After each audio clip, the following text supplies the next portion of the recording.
ça, hein, je prends comme ça, allez, hein. Allez. Hébreux 12, et verset 4. Allez, Hébreux 12, verset 4.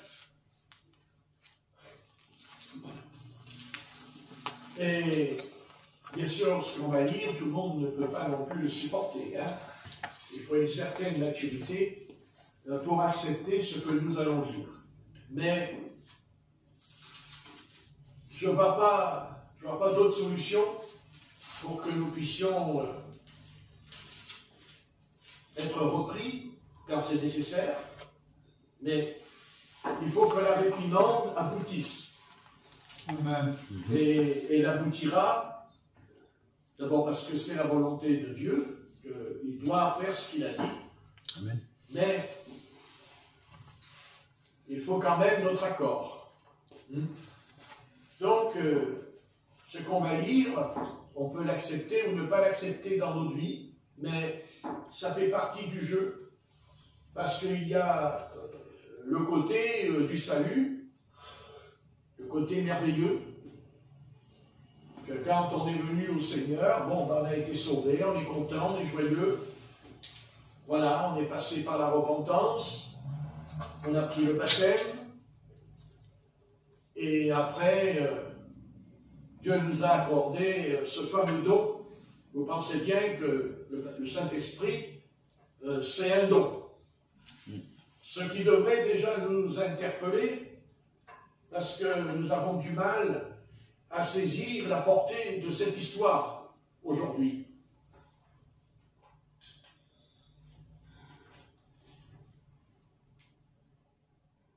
Il faut bien comprendre qu'on reçoit de Dieu à condition que nous lui demandons sans cesse. Et que tant qu'on ne l'a pas reçu, si on ne continue pas à lui demander, on ne recevra rien. Ce n'est pas parce que c'est écrit dans la Bible que nous allons recevoir ce que le Seigneur nous promet. Entre la promesse et l'accomplissement, il y a notre part.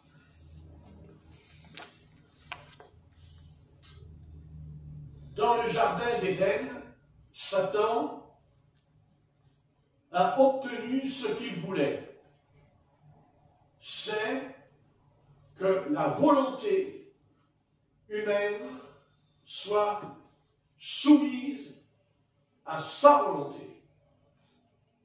Et en cela, il a réussi. Parce que Adam et Ève n'ont pas su comprendre, ou ils n'ont pas voulu comprendre. Ils connaissaient la volonté de Dieu. Adam et Ève ne peuvent pas dire « je ne connaissais pas la volonté de Dieu ». Ce n'est pas vrai. Ils connaissaient la volonté de Dieu. Et parce que la volonté de Dieu leur a été donnée, Dieu leur a dit quelle était sa volonté. Et ce n'est pas quelque chose, cette chose que Dieu a demandé à Adam, à Ève, à mettre en pratique. C'était une question d'obéir. Qu'est-ce que ça leur coûtait d'obéir au sujet d'un fruit? Quand on y pense, on se dit, mais qu'est-ce que c'est ridicule? Dieu a dit, tu manges. C'est comme si on vous dit, il y a une pomme, il y a une orange, et on vous dit, tu peux manger l'orange, mais tu ne manges pas la pomme. Vous dites, non, je mangerai quand même la pomme. Et je ne mangerai pas l'orange. Dieu sait que la pomme et l'orange, ce sont deux bons fruits. Qu'importe. Ce qui intéresse Dieu, le fruit mauvais, le fruit qui est mauvais. C'est quoi le fruit mauvais? Le fruit mauvais, c'est pas est-ce que c'est une banane, ou c'est une pomme, ou c'est une orange.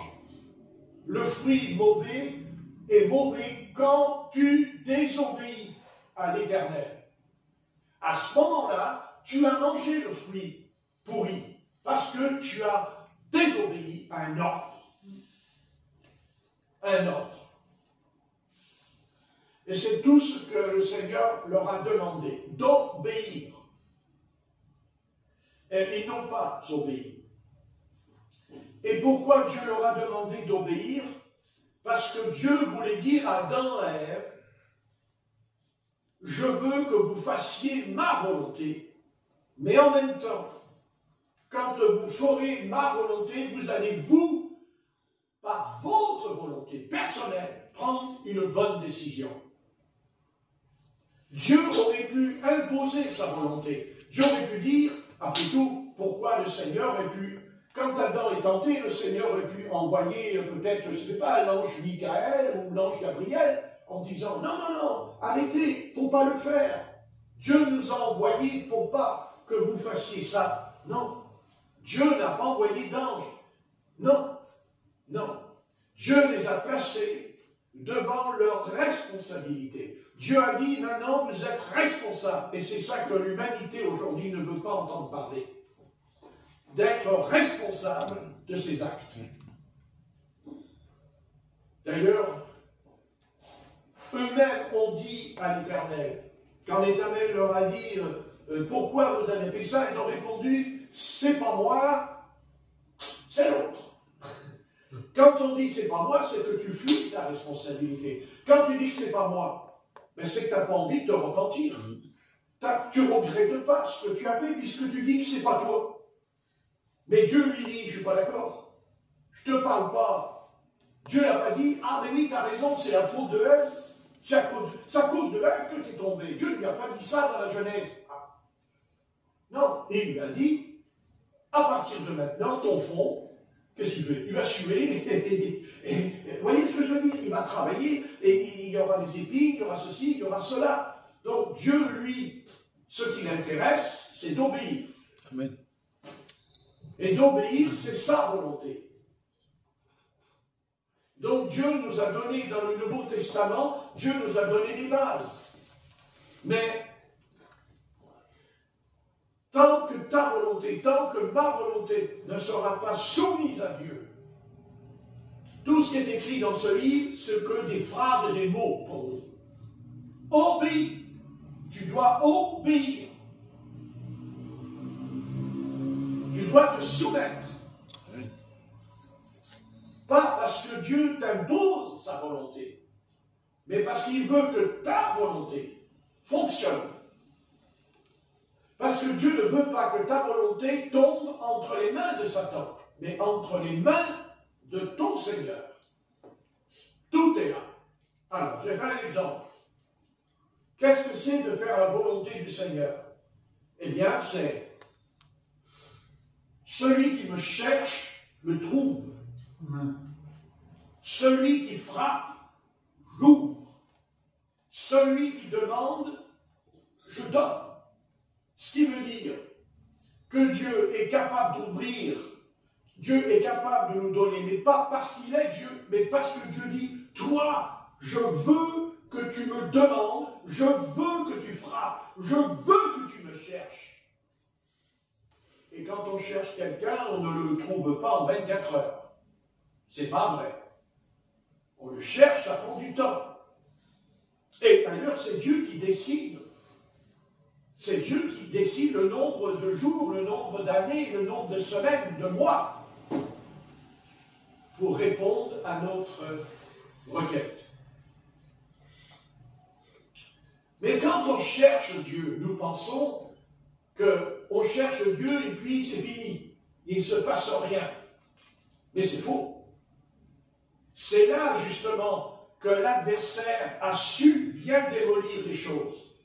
Quand on cherche Dieu, même si Dieu ne répond pas, mais le fait de chercher, nous allons nous faire du bien, nous allons grandir, nous allons nous développer, nous allons être en face de quelque chose qui va permettre à Dieu, dans cette recherche, d'être transformé, d'être changé.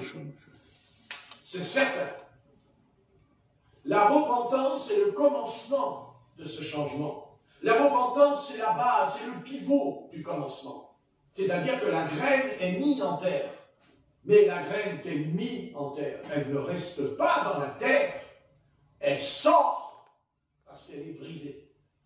Donc la repentance est un brisement qui a eu lieu à la croix. À la croix, par le divin crucifié en nous, par la foi. Mais après, ça ne s'arrête pas là. Ça ne s'arrête pas là. Il faut absolument que le Christ qui est en nous, il faut qu'il grandisse en nous. Il pourrait nous rendre parfaits du jour au lendemain. Qu'est-ce qui l'empêcherait de faire de nous d'un coup comme ça, là, des apôtres Paul ou des apôtres Pierre? Il peut le faire, mais il ne le fera pas. Il ne le fera pas parce que ce n'est pas bon pour nous. Parce que ça ne nous apportera rien de bon pour nous. Dieu, il sait qu'il veut qu'on le cherche. Parce que quand on cherche Dieu, quand on frappe, quand on demande à Dieu, ça veut dire qu'au fond de nous, nous avons remis notre propre volonté, non plus entre les mains de Satan, mais entre les mains du Seigneur, notre propre volonté.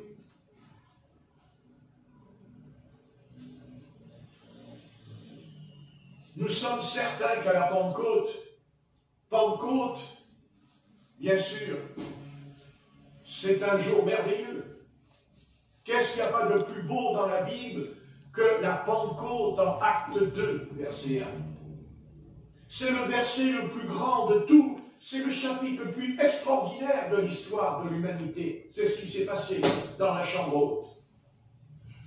La chambre haute, c'est un acte qui a enlevé les privilèges, car le Saint-Esprit était donné uniquement aux rois, aux prophètes et aux sacrificateurs. Mais tout le reste du peuple ne recevait pas l'Esprit de l'Éternel, n'était pas loin de l'onction.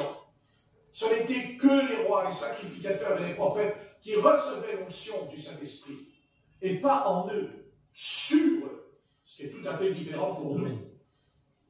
Mais maintenant, le Saint-Esprit est accordé non pas à tout le monde, mais à ceux qui se repentent, à ceux qui crient à Dieu. J'ai péché contre Dieu, j'ai péché contre Dieu. Vous voyez? Et à partir de là, alors, mais Dieu dit, c'est bon, tu es sauvé, t'es... Ouais, vous comprenez? D'autres viendront à Dieu quand ils étaient malades, ils seront guéris. Il est venu à Dieu des voleurs, des brigands. Il est venu aussi des paralytiques, des sourds, des estropiés. Il est venu à Dieu des possédés dans l'histoire de l'Église de Jésus-Christ. Mais une chose est certaine, c'est que Dieu n'a pas fait ça uniquement pour que nous puissions nous reposer sur nos deux lauriers et puis attendre qu'un miracle particulier va venir, là, comme ça. Vous savez, le ciel, à Pentecôte, il s'est ouvert, là, comme ça, là, il s'est ouvert, voilà, parce qu'ils étaient là en train de prier, là, il s'est ouvert. Non, il s'est ouvert parce qu'ils ont persévéré. Il s'est ouvert parce qu'ils ont continué. Ils n'ont pas été baptisés comme ça du jour au lendemain. Ils sont restés, ils ont persévéré, ils ont dit non, on ne sortira pas de la chambre haute. Imaginons-nous qu'ils seraient sortis de la chambre haute. Imaginons-nous que le soir, ils ont dit, allez, on rentre à la maison et puis c'est fini, puisque de toute façon, il ne se passe rien. Non, non. Le Seigneur a dit, vous recevrez un autre consolateur, vous recevrez le Saint-Esprit. Il l'a dit, mais entre le dire et le voir, il y a une nuance. C'est que jamais Dieu nous donnera le baptême du Saint-Esprit, jamais Dieu nous donnera les dons de guérison, jamais Dieu nous donnera les 9 dons spirituels, parce qu'on a reçu le Saint-Esprit. Le recevoir, c'est la première étape pour recevoir les dons spirituels. C'est une étape. Et dans cette étape, c'est que parce qu'on a cherché Dieu, parce qu'on lui a demandé jour et nuit, et tant qu'on l'a pas, on continue, et un jour, parce que Dieu, c'est pas un menteur, hein, Dieu ne ment jamais. Dieu, à un moment donné, il ouvre l'écluse du ciel, il l'ouvre. Et là, et vas-y, ça descend. Et ça descend souvent quand on s'y attend le moins, entre parenthèses, n'est-ce pas? Quand on s'y attend le moins. C'est ça la surprise. Mais quand on la reçoit, cette surprise, eh bien, on ne peut pas être léger et laisser aller, parce que nous avons passé des heures et peut-être des mois. Et là, nous allons comprendre une chose. c'est qu'on ne reçoit rien du Seigneur tant qu'on ne fait rien. Non, je sais, on nous enseignait que le Seigneur fait tout. Le Seigneur, il fait tout, et il fait tout. Mon dit, oh, il est mort, alors, puisqu'il est mort, je suis mort. Voilà, j'ai pas besoin de prier pendant 1 heure, j'ai pas besoin d'étudier la Bible, puisque mon vieillard, il est mort, et que Jésus a ramené un nouvel homme, et on a marre. Souvenez-vous qu'avant de nous convertir, que pour faire le mal, on faisait un effort quand même, n'est-ce pas? Mais quand il faut faire le bien, là on fait moins d'efforts. Satan, dans le jardin, a enlevé à l'homme la volonté d'agir et de prendre des décisions. Et c'est ce qui s'est passé. Et depuis la chute, eh bien, cette volonté humaine,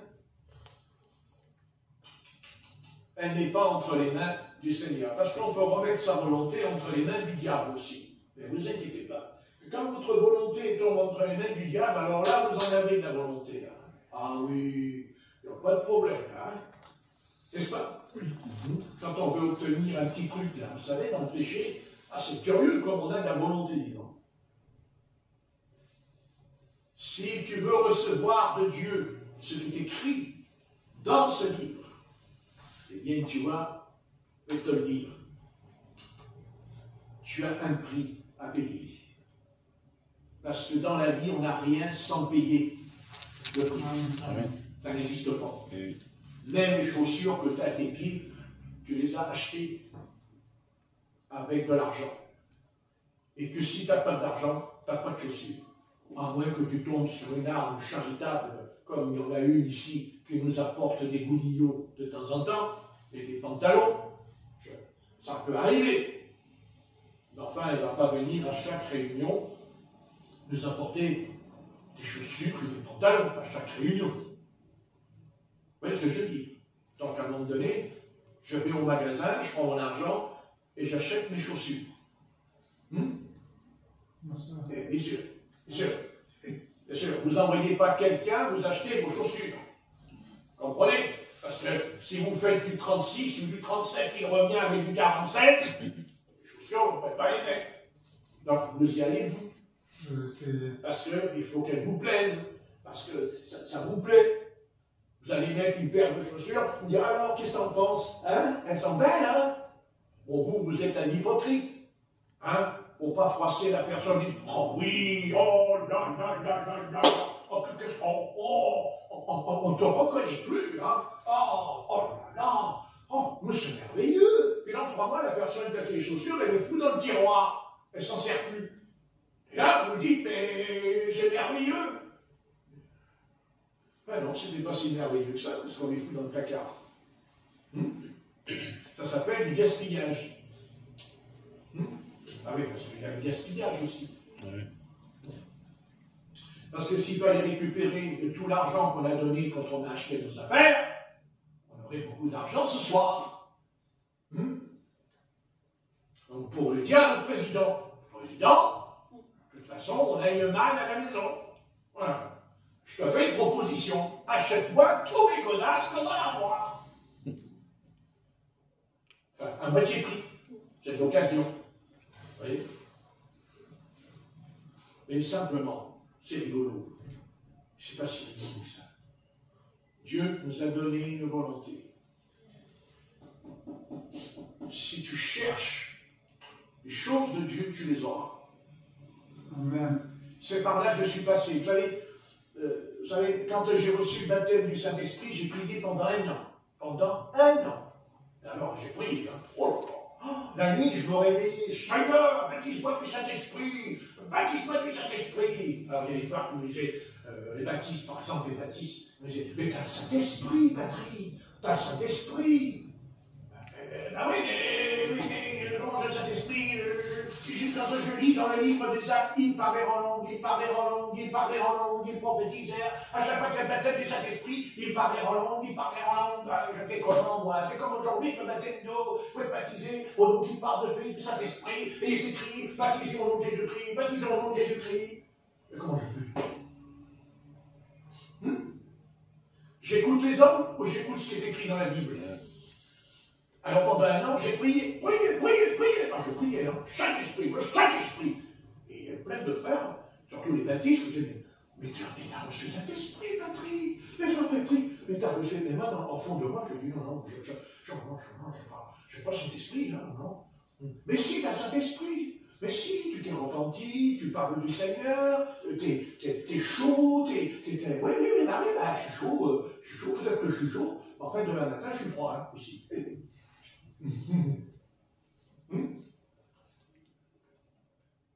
puis, un jour, j'ai fait une réunion,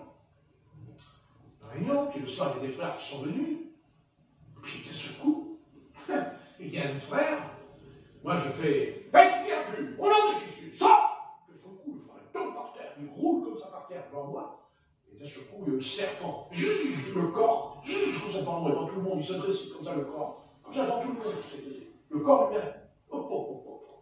Puis d'un seul coup, le serpent, il se met à parler en langue. Je parle d'un frère, hein, de l'église à Pentecôte. Il se met à parler en langue. Ne vous inquiétez pas, quand il parlait, c'était très clair son parler en langue. Parce qu'il avait parlé en langue, c'est pas clair du tout. Hein. Parce que moi, je lui ai parlé en langue à Pentecôte. Ça fait comme ça dans l'église. Vous voyez? Je ne suis pas parler en langue. Vas-y, Jean, vas-y. C'est pas le parler en langue. Mais lui, il parlait bien en langue. Seulement, quand il parlait en langue, il m'insultait. Et il venait vers moi avec son doigt, et il faisait comme ça avec le doigt. Vous voyez? Et il me menaçait comme ça, en parlant d'autres langues. Ouh. Et là, j'entends le Seigneur qui me dit dedans. Il me dit, bon, ben, je crois que le moment est venu pour que tu le reçoives. Hein? Parce que depuis que tu me demandes, c'est vrai que je ne te l'ai pas donné. Mais écoute, ouvre ta bouche et fais accomplir. Moi, j'avais 19 ans à l'époque. Seigneur, je t'avais dit, Seigneur, d'un seul coup, il me parlait en langue comme du feu. Et je viens vers cette âme là, possédée, et je parle comme ça avec mon doigt. Et lui, il faisait. Et puis il pouvait pas rire. Et il a été se cacher sous le lit, le corps. Il a roulé, il a été sous le lit, et il faisait miaou, miaou. Ouais, ouf. Eh bien, c'est ce jour-là que j'ai reçu le baptême dans cet esprit. Bah oui, c'était pas calme, hein, qu'à te le dire. C'est sûr. Mais je l'ai reçu, je le sais. Voilà. Eh oui. Alors qu'avant, je chassais les démons. Ça n'empêche pas que je chassais les démons avant. Hein. Ah bah oui, ça je les chassais, je peux vous le dire. D'ailleurs, je les chassais sans rien demander. Parce que moi, je chassais les démons, j'ai rien demandé. Hein. Rien demandé, moi. Parce que moi, j'allais dans un truc, dans une église, hop, tombé par terre quand je priais. Je ne sors plus. Mais par contre, quand c'était démoniaque, le démon, il allait quand même chercher un couteau, il me prenait une chaise pour me l'envoyer sur le coin de la figure. Mais le jour où j'ai reçu le parler en langue de cet esprit, non. Jamais ils ont repris le couteau pour venir m'attaquer. Hein. Jamais ils ont été chercher un couteau. Jamais. Vous voyez, la puissance protégée. J'étais protégé. Mais oui, j'étais protégé. Et c'est une protection, il ne faut pas l'oublier. C'est une protection. Vous recevrez une puissance, le Saint-Esprit viendra sur vous. Ça vous va? Amen. Mais je n'ai pas dit que vous allez vivre ce que j'ai vécu. Je n'ai pas dit que vous ferez pareil. Moi, j'ai vu une sœur, j'étais avec une sœur qui était âgée, qui a reçu le Saint-Esprit, j'étais assis à côté d'elle, et j'ai prié à Saint-Esprit, et vraiment à Saint-Esprit, elle tricotait, et d'un seul coup, elle s'est mise à parler en langue, en tricotant. Il arrive. Alléluia. Tu as bien raison. C'est bien. Ah oui, tu as dit quoi, pasteur? Oui. Enfin, pas trop quand même. Hein. Pas trop. Non, il te manque ta cravate. Amen. On t'embrasse. Oui. J'ai pas dit que vous aurez la même expérience. J'ai pas dit ça. Chacun a son expérience. Chacun est différent. Voilà. Il ne faut jamais essayer de... Comment c'était? Il ne faut jamais faire un catalogue en disant dans le catalogue, ce sera pareil. Non. Non, pas du tout. C'est pas vrai. Mais tant que cette expérience ne s'est pas faite, c'est pas normal. Non, c'est pas normal. Non. Quand le Saint-Esprit descend, il parlait en d'autres langues. Point à la ligne. Quand il prit le baptême d'eau, c'était au nom de Jésus-Christ. Point à la ligne. Après, Satan peut dire oui, mais non, c'est pas la même époque, c'est un autre temps. Non. Non, c'est écrit là, c'est écrit là, c'est écrit là, c'est écrit. Mais oui, mais tu vois bien, tu ne reçois rien. Non, je ne reçois pas parce que je ne cherche pas, parce que je ne frappe pas. Il ne s'agit pas de frapper comme ça 2-3 jours et après c'est fini. Non. On reçoit pour obtenir ce qu'on a demandé à Dieu. Amen. Mais faut-il encore demander à Dieu quelque chose qui soit dans sa volonté? Attention, c'est ce que dit l'apôtre Jacques. Attention, on peut prier et ne pas être exaucé aussi parce qu'on ne prie pas dans la volonté de Dieu. Mais la volonté de Dieu, d'abord, elle est bonne, et ensuite, la volonté de Dieu ne change pas d'avis. La volonté de Dieu, qui est-ce qui a écrit ce livre? C'est le Saint-Esprit.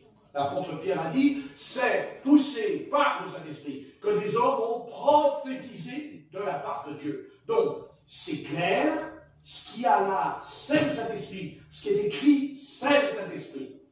C'est tout. Ne pas savoir, après c'est des écrivains, c'est des narrateurs, ils ont pris la plume, ceci. Mais d'accord, ok, je suis d'accord. Mais il y a plein de narrateurs qui écrivent et la plume, elle est conduite par l'ennemi. Elle n'est pas là. Pas là. Pas la même chose. Dieu ne nous a pas donné ce livre pour qu'on le lise, qu'on le mette dans un placard ou au tiroir. Non, on n'a pas la Bible pour la mettre là. Là, je mets la Bible et puis demain, on verra, après-demain, on verra, après-demain, on verra. Non, et d'abord, je vais vous dire, comment la Bible peut-elle devenir efficace et vivante en nous si nous ne recevons pas l'esprit de ce livre? Oui. Qui peut mieux me faire comprendre les mystères de ce livre si ce n'est l'esprit qui est là, rentre en moi? C'est tout simple. L'esprit de Christ, tu dois le demander. Tu dis, mais je l'ai, je crois au Seigneur. Mais moi, je ne vais pas être cruel. Enfin bon, les démons aussi croient en Dieu, les tremblent. C'est ce qu'a dit l'apôtre Jacques. Ça ne veut rien dire.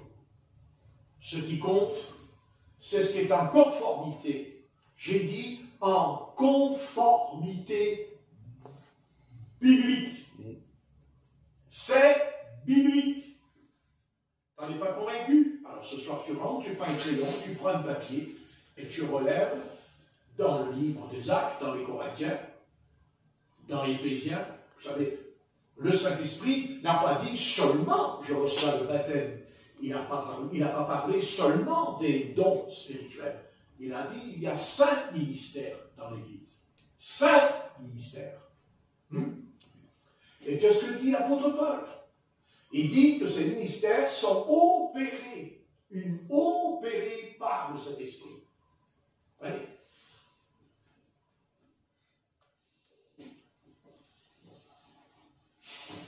À quoi sert un chêne ou un peuplier? Ben, il est beau. C'est magnifique. Mais si vous voulez manger, si vous avez faim, vous vous approchez du peuplier et vous lui dites, oh, qu'il est beau. Oh, qu'il est beau. Ah, il est grand, hein, il est beau. Hein. Avec ton petit enfant, tu sais, tu dis, ah mon chéri, t'as vu? Ah, il est beau là. Ouais. Et le gosse, avec coup, il dit, oh papa, j'ai faim. Oh, j'ai faim, papa. Ben, tu mangeras à la maison. Et puis j'ai du saucisson dans le coffre de la voiture. Comme Patrick, saucisson. Le gosse dit non, mon papa, je voudrais manger une banane, je voudrais manger une orange, je voudrais manger un citron.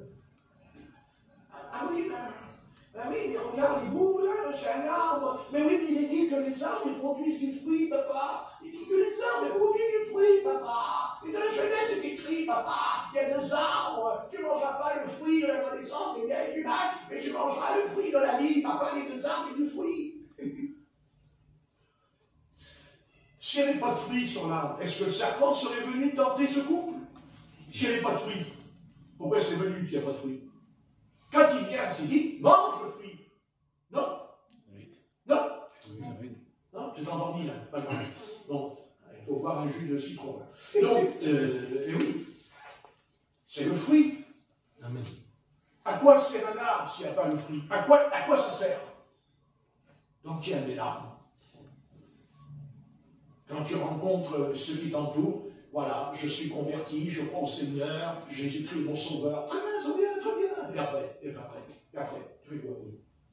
Et après, tu rentres à la maison, tu rentres à la maison, tu manges, tu bois, tu dors, tu vas travailler, tu sors du travail, bonjour, tu fais ta petite prière, là, c'est une petite potion, c'est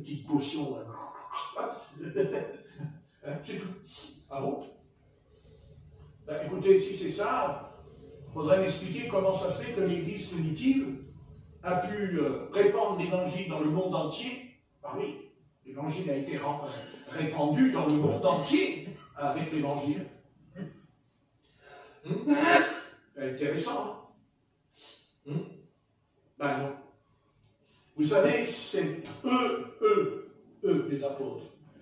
Écoutez, l'Église, elle prend ses responsabilités, si elle ne veut pas les prendre, même s'il y aurait des milliers de promesses dans le livre, les promesses, elles sont là. Elles sont là, les promesses. Mais à quoi ça sert? Hein, c'est comme si j'aurais un billet de 50 € dans ma poche, puis je m'en sers pas.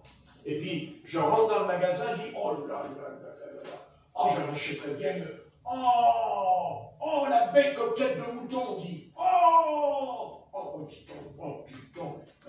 Et l'agneau.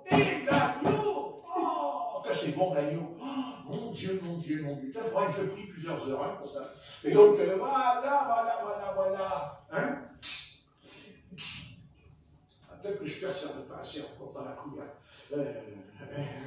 Oui, mais de toute façon, bon, je persévère. Remarquez, ça un peu descendre d'un bout, là, devant moi. Il y en a un qui me fait. C'est bien, c'est une bonne idée, ça. C'est une bonne prédication. C'est un très bon message. Hein? Non.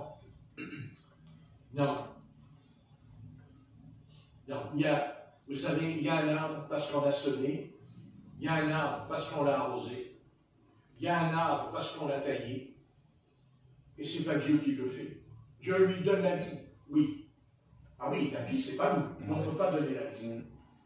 Mais le reste, Dieu nous dit, c'est à vous qu'appartient cette responsabilité. Et si je te dis que quand le Saint-Esprit est descendu chez Corneille, quand il est descendu à Jérusalem, quand il est descendu à Antioche, quand il est descendu à Éphèse, vous savez, écoutez, quand l'apôtre Paul arrive à Éphèse dans Acte 19, je vous signale que c'est 20 ans plus tard qu'a eu lieu la Pentecôte. 20 ans plus tard. Donc comment ça se fait que 20 ans plus tôt, quand le Saint-Esprit descend, il parlait en langue, en d'autres langues. Mais 20 ans plus tard, comment ça se fait que l'apôtre Paul va à Éphèse et il va rencontrer 12 disciples, et pas n'importe qui, pas n'importe qui, les disciples de Jean-Baptiste. Et le ministère de Jean-Baptiste, croyez-moi, c'était pas n'importe, parce que Jean-Baptiste, c'est pas n'importe qui, car c'est écrit dans Luc. Il recevra la puissance d'Élie, l'esprit, vous vous rendez compte, d'Élie. Et sachez que Jean-Baptiste a amené a ramené le peuple d'Israël plus d'1 million de Juifs. 1 million de Juifs, il a amené Jean-Baptiste dans le baptême d'eau, au Jourdain. Eh oui. Alors s'il n'avait pas la puissance, il faudrait l'expliquer. Mais il n'avait pas reçu le baptême dans le Saint-Esprit. Mais comment tu le sais? Mais parce qu'à un moment donné, il doute. Il doute, car il n'est pas sûr que c'est le Messie. Amen. N'est-ce pas? Amen. Il doute. Il doute. Il remet en question. Est-ce que tu es bien celui qui devait venir? Oui, oui. C'est pas vrai? Oui. Et c'est ce doute. Voyez? Et s'il avait reçu le baptême dans le Saint-Esprit, ce doute ne serait pas venu en lui. Non. Non. Non, non. Parce qu'il y a une protection divine qui descend en nous. Une protection dedans. Une cuirasse. Je vous dis, comment dire, comme disait David, l'Éternel est mon bouclier. Voyez? Donc, à un moment donné, il faut être clair avec ce livre. C'est pareil pour la guérison divine. C'est pareil pour la guérison. Vous savez que c'est pareil.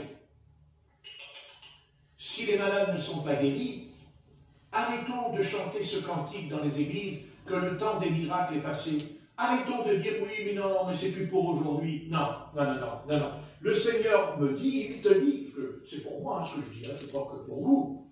Ça s'adresse à la personne. Vous savez, le Seigneur a dit, voici les miracles qui accompagneront ceux qui auront cru. Vous connaissez le violon, n'est-ce pas? Vous savez, le violon. Hein? Voilà. Les démons. C'est clair. Mais le Seigneur n'a pas dit, voici, et puis, cool. Non. Non. Non. Non. Il va falloir qu'on se débarrasse de cette conception. Non, mais il faut qu'on se débarrasse de quelque chose. Celui qui me cherche me trouve. Si, parce que quand on prie pour recevoir de cet esprit, c'est parce que on va rencontrer Dieu, mais sur une autre dimension. Voilà. Je ne demande pas cet esprit pour dire je reçois cet esprit. Ce n'est pas le don qui m'intéresse. C'est que dans le don, j'ai cherché Dieu. Et en cherchant Dieu, alors Dieu vient vers moi dans cette forme, dans cette promesse. Mais en même temps, il va plus loin. Parce qu'il va me faire grandir. Il va me développer.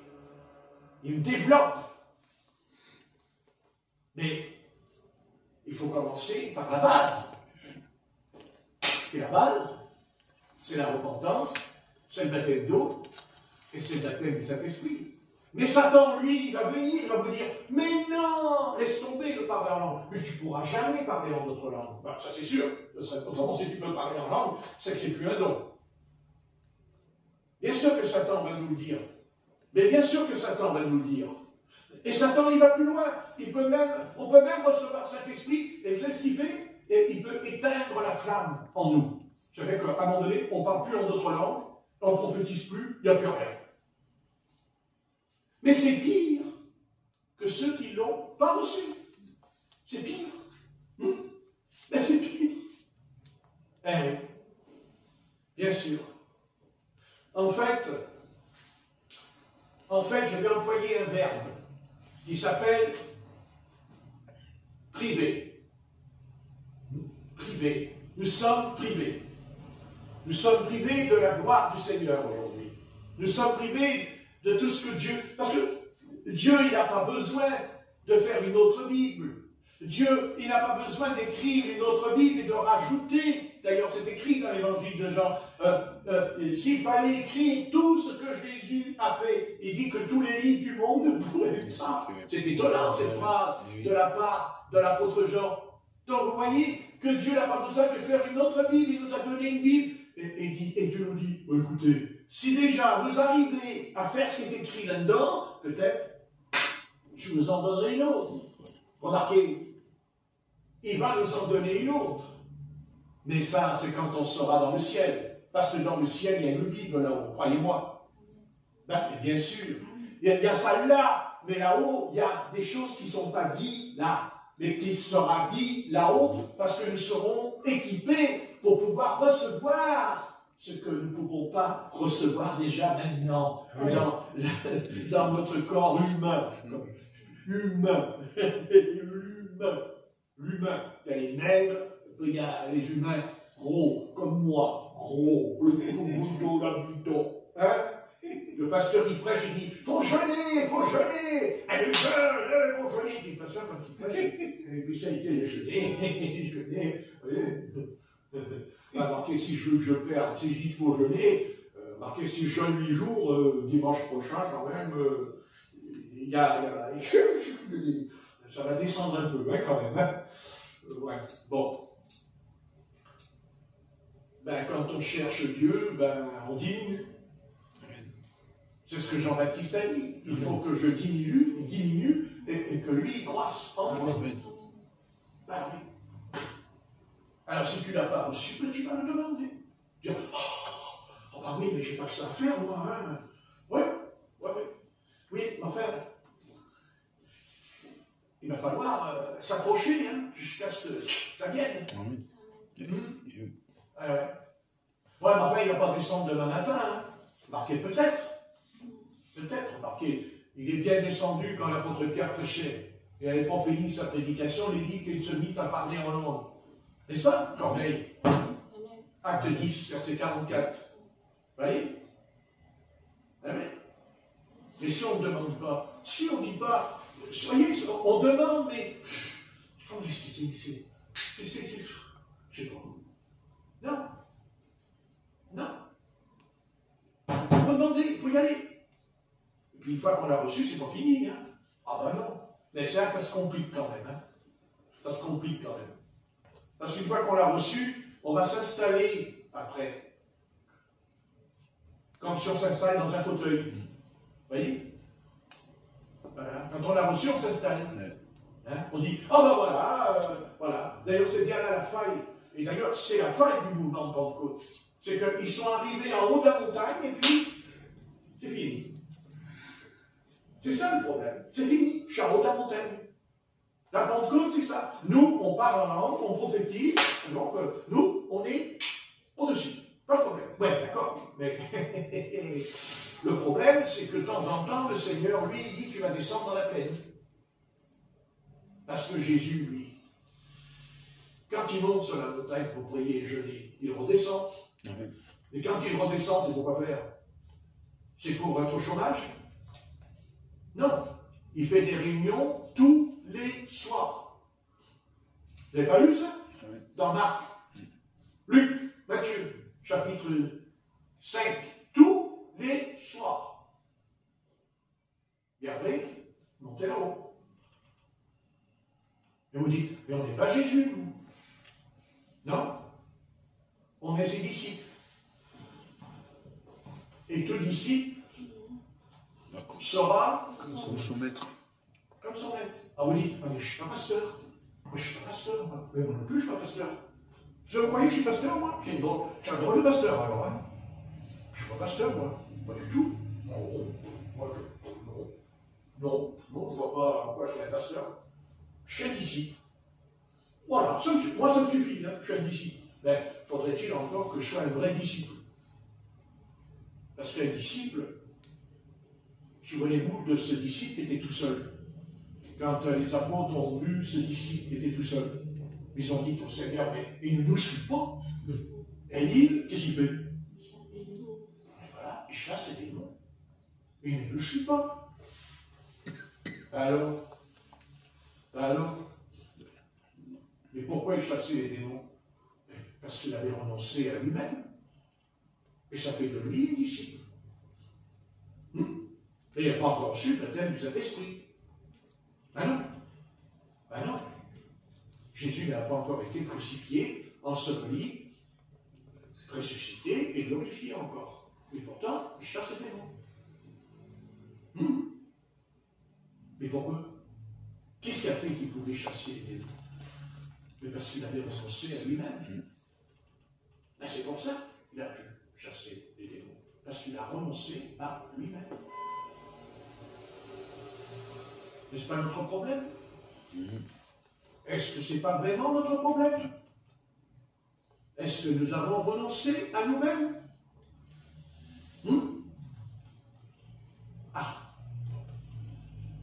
C'est un chemin étroit, c'est un chemin difficile.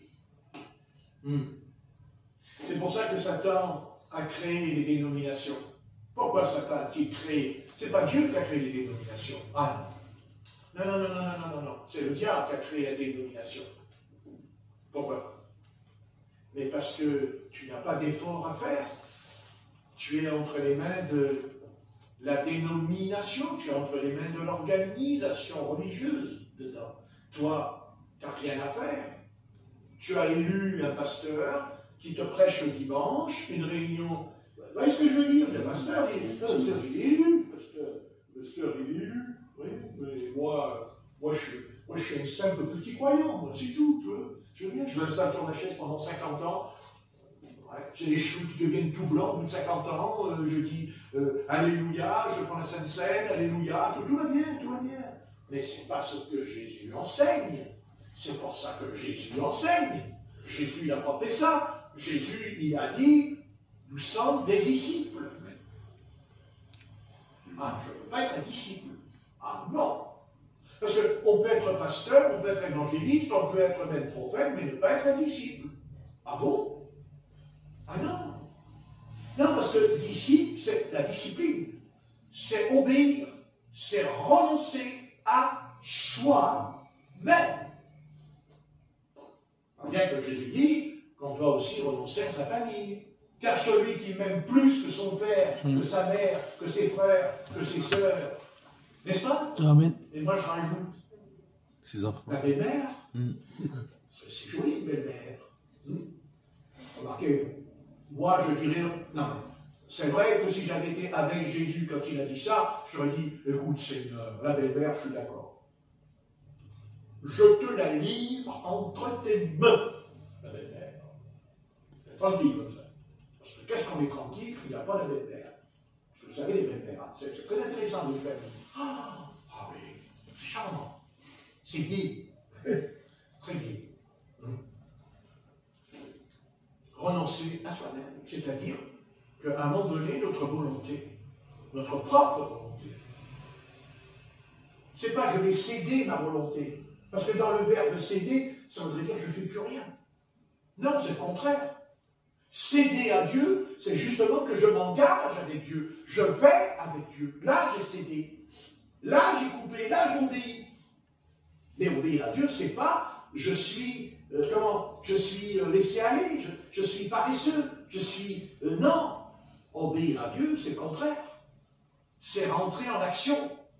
Et c'est bien pour ça que l'ennemi fera tout pour nous paralyser, pour nous lier, pour même nous lier. Parce que vous savez, c'est écrit, celui qui lie et celui qui délie. N'est-ce pas? Amen. Pour nous lier. C'est ça? Et aujourd'hui, nous sommes liés. Ah si. Nous sommes liés par la mondanité aujourd'hui. Or, certes, on ne va pas dans les péchés comme dans le monde. Heureusement. Mais il y a des liens en nous, des liens profonds, même des liens ancestrales en nous. Ah oui.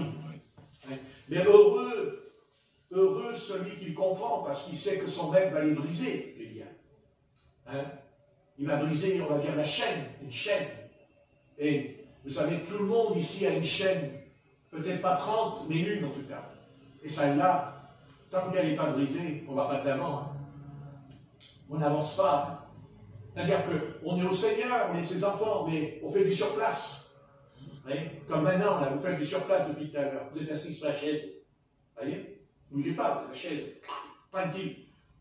Mais enfin, depuis que vous êtes assis, même si vous avez faim, il faut vous lever, les gars. Il faut y aller dans le frigo, là. Parce que le frigo, il n'a pas... Vous voyez, vous, le frigo qui arrive, là. Il ouvre la porte. Bonjour, je suis le frigo. Qui est-ce qui a soif? Qui est-ce qui a faim? La Corinne, elle dit, moi, rien. Et pourquoi? Mais j'ai mal au ventre, je peux rien. de rigolo. Hein. Enfin, pas rigolo, là, un peu d'humour, ça fait du bien. Non, parce que là, on ne va plus dormir ce soir, avec sa prédication à celui-là. Mais pourtant, c'est vrai. Vous savez, c'est tellement vrai. Hein, oui. C'est bien ça qui nous gêne et qui nous dérange. Ouais. Et puis c'est pire pour moi, parce que moi, je suis pire, moi. Ah, oh purée, moi, c'est pire. Non, parce que moi, je prêche. Mais est-ce que je le vis? Ah, vous encore, vous ne le prêchez pas, vous êtes assis. Mais là, c'est pire. Alors là, c'est pire, là. Eh oui. Je baisse les bras, hein, parce que là... Allez. Seigneur, eh bien, écoute, vu ce que j'ai dit ce soir, à partir de demain, eh bien, écoute, vraiment, je vais être ton disciple. Pas ton disciple. Il n'y a pas de problème avec ton disciple. C'est ça. Dimanche prochain, je recommence à prêcher la même chose. Mais pourquoi tu reprêches la même chose? Puisque tu m'as dit que tu étais mon disciple. Ah ouais, mais j'ai pas fait ce que j'ai dit. J'ai pas dit. Ah bon, très bien. Alors, on fait comment? N'est-ce pas? Oui, excellent. Alors, ceux qui n'ont pas reçu le baptême du Saint-Esprit, qui commencent pas à dire non, non, non, non, non, non, monsieur le Saint-Esprit, hein. Non, non, non, non, non, pasteur Patrick, tiens, je suis pasteur des coups, là, tiens. Ah, non, non, non, non, non, monsieur le Saint-Esprit, non, non, non, non, arrêtez, écoutez.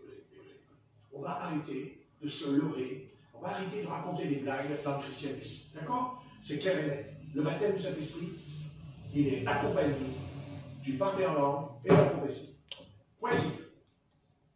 Et tant mieux qu'il y a ça. Parce qu'après tout, comment répondre à l'adversaire? Comment répondre à nos adversaires? Et la preuve, elle est où? La preuve, elle est où? Le signe, il est où le signe? Voici les signes qui accompagneront ceux qui ont cru. Ils parleront de... Ah, tiens, curieux. Curieux, hein? Bien. Vous voyez? C'est un signe. C'est un signe qui peut nous réconforter. Qui peut, c'est vrai, dans la foi. Et puis, vous savez, on peut aller plus loin. Il dit que celui qui parle en langue, son intelligence est stérile, parce qu'il dit des mystères à Dieu. Ça veut dire que quand on prie, à un moment donné, on n'arrive plus à prier par l'intelligence. Alors, c'est là qu'on se met à parler en d'autres langues. Langue des hommes et la langue des anges. 1 Corinthiens 13, verset 1, vous lirez. Il dit, son intelligence est stérile. C'est lui qui prend la relève. C'est une chose, une énergie qui permet de reprendre. Vous voyez, on remonte. Eh oui. Et vous savez, il ne faut pas longtemps pour remonter. Il suffit de quelques minutes. Et on est très conscient. Parce que ceux qui ont cette expérience savent très bien qu'après ça, il y a quelque chose. De toute façon, il y a vraiment quelque chose qui n'est pas naturel. Car ce n'est pas naturel, c'est pas vrai. C'est surnaturel. Surnaturel. Et l'être humain n'aime pas le surnaturel. Il n'aime pas. Non. Non. Il veut, vous savez, l'Église primitive a vécu. Elle a vécu dans le surnaturel tous les jours, confrontée à des manifestations surnaturelles. Écoutez, si ce n'est pas vrai, quand l'apôtre Pierre est en prison et qu'il sort de prison, il va chez Hérode, c'est ça, hein, et elle ouvre la porte. Elle ouvre la porte. Et qu'est-ce qu'elle dit? C'est son ange. C'est son ange. Vous vous rendez compte? Combien ils étaient trempés dedans, mais trempés dedans. Et on parle d'une sœur, on ne parle pas d'un pasteur. Voyez, c'est énorme. Pourquoi? Mais quand elle dit ça, mais c'est son ange, mais vous vous rendez compte que ces êtres-là, ils avaient été en contact avec les anges, mais on le sait qu'ils étaient en contact avec les anges. Et vous savez ce qui est étonnant? Surtout les femmes. Surtout les femmes.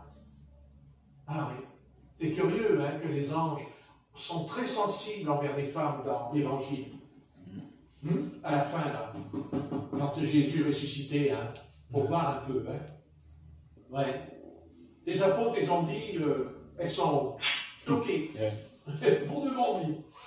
Elles sont ah ouais. Ouais. Enfin, quand ils traversent les murs, là, c'est pas pareil, hein, ils ont changé. Hein.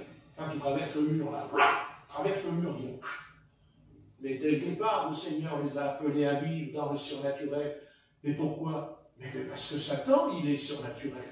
Mais parce que les démons sont surnaturels. Parce que les démons sont un monde invisible. Parce que les démons, ce sont des puissances invisibles, destructives. Eh oui. Et d'ailleurs, l'apôtre Paul nous le dit. Vous êtes assis dans les lieux célestes. Non? Amen. Et qu'est-ce que vous rencontrez dans les lieux célestes? Les autorités, les puissances, les principautés. Dans les lieux célestes. Mais comment on va aller dans les lieux célestes? Mais par le baptême dans le Saint-Esprit.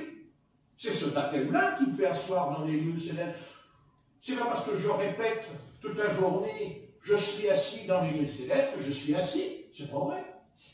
C'est pas nous qui va s'asseoir là-dedans, c'est le Saint-Esprit. C'est quand je suis baptisé dans le Saint-Esprit, je vais rentrer en guerre, je rentre en guerre, je rentre en conflit avec les ténèbres.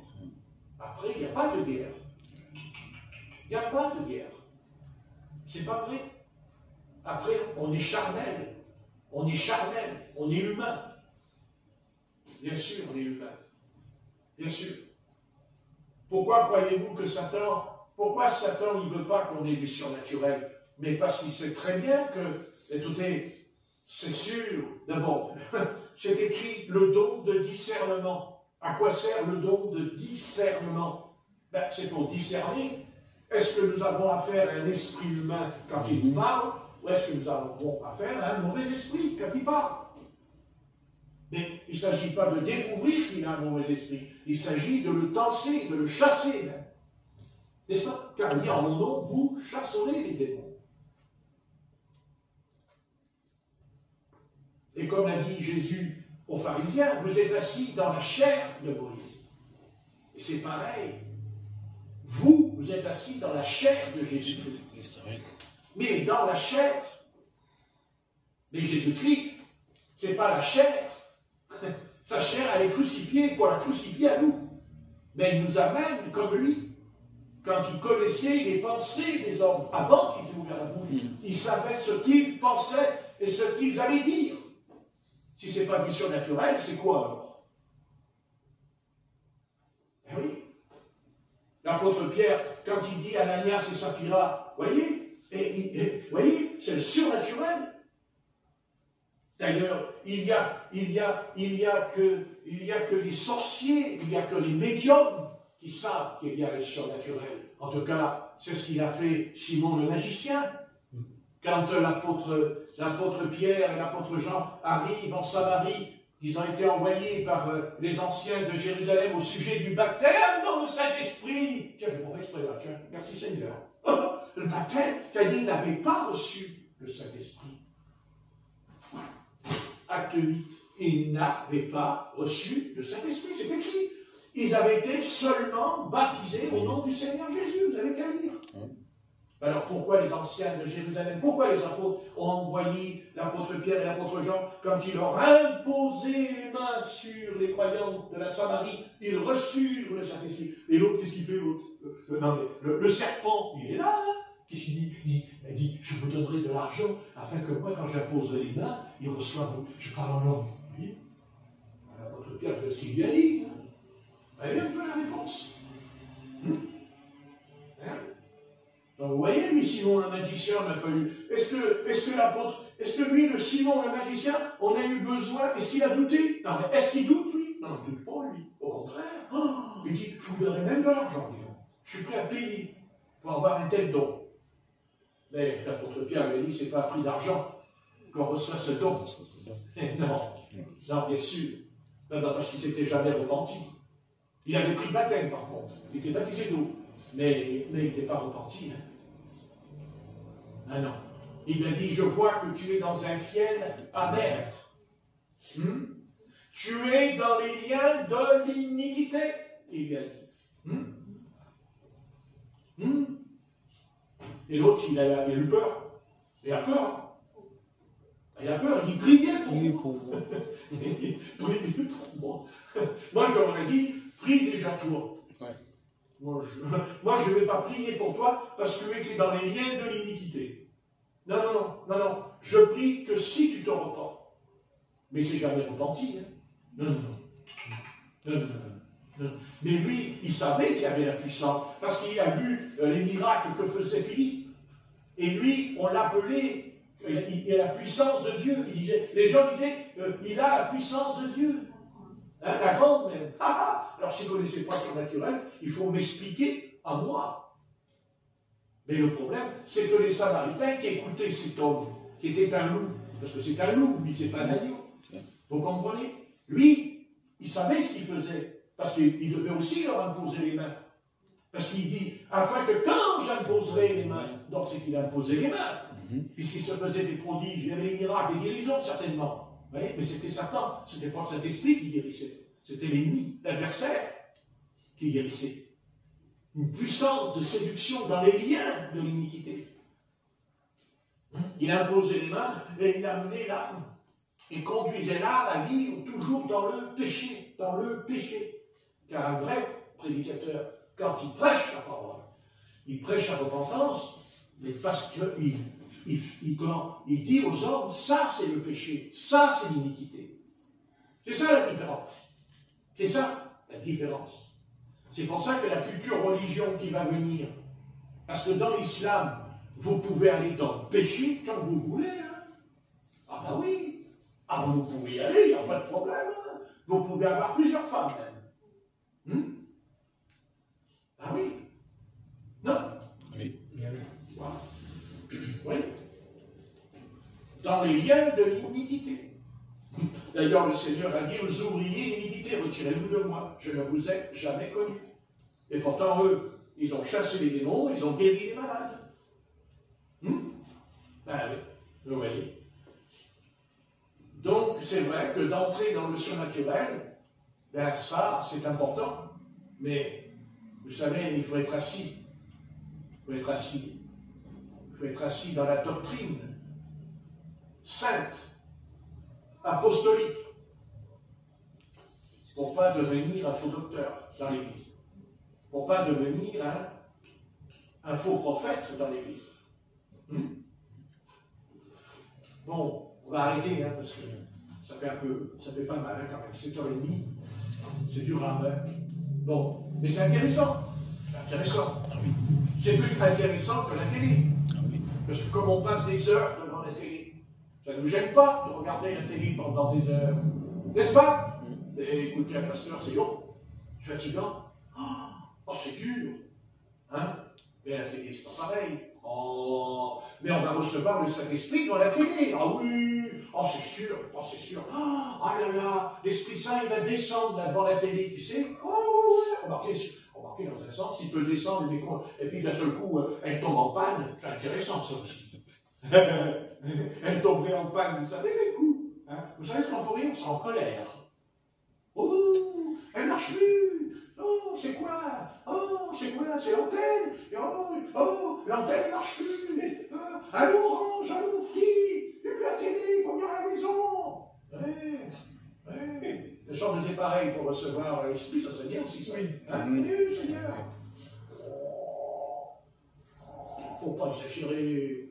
De toute façon, Patrick, ça fait des années qu'on le connaît, mais on a l'habitude, on le supporte, et il exagère à chaque fois, mais on a l'habitude.